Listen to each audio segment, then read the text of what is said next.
নূর আলম ভাইয়ের বাসায়, যিনি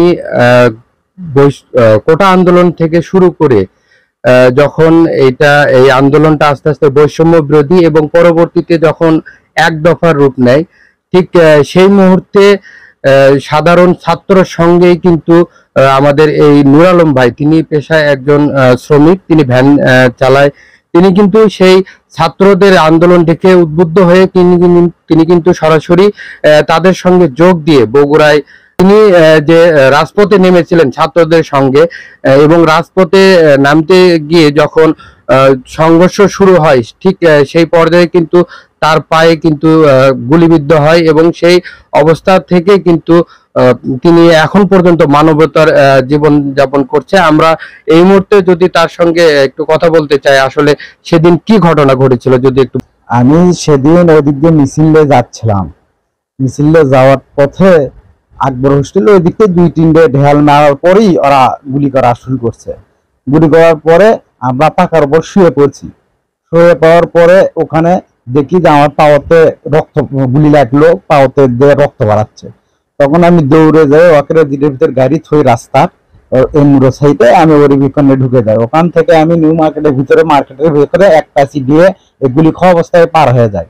ওখান থেকে তারপরে একটা নাইট গার্ড ঘুরে নাইট গার্ড আমাকে পার করে দেয়। আমাকে ওখান থেকে পার করে দিলে আমি কাটালতলা থেকে বড় গোলা পর্যন্ত এই পাওলে একবার উঠে একবার যাই, কেউ আমাকে ধরেনি পর্যন্ত। ওখান থেকে তারপরে দুটো হুন্ডাওয়ালা আমাকে নিয়ে যায়, হুন্ডা তুলে নিয়ে আসে শাপলা ক্লিনিকে ভর্তি করবেন। শাপলা ক্লিনিকে দেখে কয় যে এখানে এটা হবে না আপনি। তখন আমাকে বলে যে তোমার এখানে কে আছে, সিনা কে আছে? আমাকে বললাম আমাকে রেড পেস্ট আসতেছে, তাহলে আমার ফেসটা দেখান। ওখান থেকে ওরা বুদ্ধি না পাই আমাকে টিএমএসে নিয়ে যায়। এখন আমার অবস্থা, আমি ঠিক মতো হাঁটতে পারি না, বসে আছি। আমার কামাই নাই, কাজ নাই, কিছু নাই। আমার দুটো সোল আছে, সংসারে আমি একলাই, জীবনটা খুব কষ্টই চলতেছে। কেউ যেন আমাকে কেউ হেল্প করতো, কিছু জন দিয়ে হেল্প করতো, আমি তাকে সুস্থ হয়ে তাকে দেওয়ার সামর্থ্য থাকলে আমি দিয়ে দিব তাকে। কেউ যেন আমাকে হেল্প করা আপাতত। কারণ যে আমার ছোট ভাইয়েরা এভাবে গুলি করতেছি, ইয়ে করতেছি, আমি নিজেকে ধরে থাকতে পারিনি। আমি তাদের সাথে অংশীদার হিসেবে গেছি। আমি বেশ কয়েকদিন তাদের সাথে পয়লা থেকে আসলাম, কিন্তু আমার পয়লা থেকে কিছু হয়নি। আমি 5 তারিখে জয় মিছিল দিয়ে যখন যাচ্ছিলাম, তখন ফাঁড়ির সামনে আমাকে গুলিটা বিদ্ধ হয়, গুলিটা মারে আমার।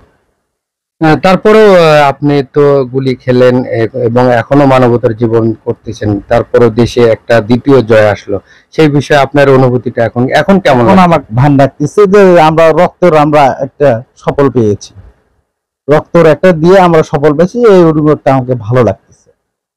দিন আমার বাবা মিলে কয় টাকা কাজ করে পাই, ওখান থেকে আমার বাবা আনা দেয়, দিয়ে ওখান দিয়ে এখন চলিচ্ছি কষ্ট করে। এখন তো আমাকে দেওয়ার মতো তো কেউ নাই। আমার দুটো বাচ্চা, ছোট ছোট বাচ্চা, আমার বউ। তাই এখন কিভাবে সংসারে আমি পড়ে আছি, তাহলে কিভাবে একটা সংসার চলতে পারে? কেউ তো আমাকে সাহায্য করেনি, কেউ কিছু করেনি। চিকিৎসকেরা আপনাদের কি বলছে, কতদিন সময় লাগবে? আমাকে বলছে 20 দিন পর আসে আপনি সিলাই কাটেন, কিন্তু কতদিন লাগবে আমি তা বলতে পারি না, আরো কতদিন লাগতে পারে।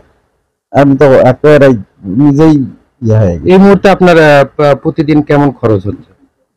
মনে করেন একদিন পর ড্রেসিং করতে না দিচ্ছে 100 টাকা, আর ব্যথার বড়ি লাগে হলো 110 টাকা, 210 টাকা ডেলি লাগে আমার। এই টাকাটা আপনি কিভাবে সংগ্রহ করেন? এই টাকা এখন ধার ধর করে ম্যানচের থেকে নিয়ে চলিচ্ছি, দেওয়ার মতো সমর্থ লাগলে ম্যানচেক দেবো পাড়া বসে থেকে। কিন্তু আমাকে কেউ, কোনো নেতা, কোনো কেউ আমাকে 19 নম্বর ওয়ার্ডের কেউ কিছু আসে আমাকে দিয়ে দেখেনি এখন। দর্শক, আপনারা শুনছিলেন যে ভাই আহত হয়েছে তার কথা। তিনি তার পরিবারের একমাত্র আয়ের উৎস, যিনি একজন দিনমজুর, ভ্যান চালিয়ে জীবনযাপন করত, কিন্তু এখন মাসের মতো হলো তিনি মানবিক জীবন যাপন করছে, এবং তার যে দৈনিক যে খরচ সেটাও কিন্তু সে বহন করছে না, যেভাবে হোক ধার দেনা করে তার জীবন অতিবাহিত করছে। দর্শক, আপনারা যদি পারেন এই ভাইয়ের প্রতি সহানুভূতির হাত বাড়িয়ে দিতে, সবাই তার পাশে থাকবেন।